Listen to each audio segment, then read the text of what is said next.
जय जय महावीर महाधीर धौरेय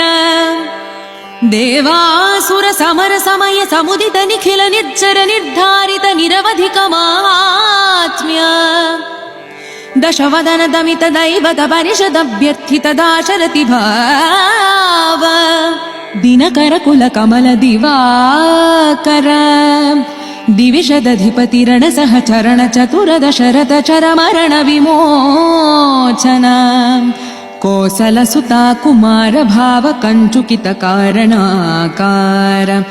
कौमार केळि गोपागित कौशिकाध्वर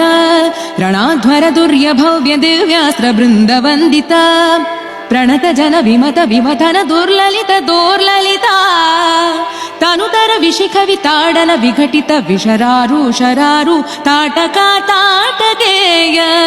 जड किरण शकलधर जटिल नटपति मकुट तट नटन पटु विबुध सरिदधि बहुಳ मधुकलन ललित पद नलिन रज उपमृदित निज व्रजिन जहदु फलतनु रुचिर परम मुनिवर युवति नुता कुशिक सुत कथित विदित नव विविध कथा मैथिल नगर सुलोचना लोचन चकोर चंद्र खंड परशु कोदंड प्रकांड खंडन शौंड भुज दंड चंडकर किरण मंडल बोधित पुंडरीक वन रुचिलुंटाकलोचना मोचित जनक हृदय शंकातंका परिहृत निखिल नरपति वरण जनक दुहितृ कुज तट विहरण समुचित करतला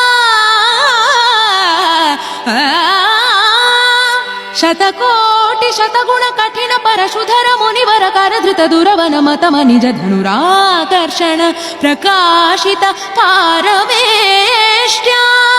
क्रतुहर शिखरि कंतुक विहृत्युन्मुख जगदरुन्तुत जित हरिदन्ति दन्त दन्तुर दशवदन दमन कुशल दश शत भुज मुख नृपति कुल रुधिर जर भरित पृथुतर तटाक दर्पित पितृक भृगुपति सुगति विहति कर नत पारुडिषु परिघा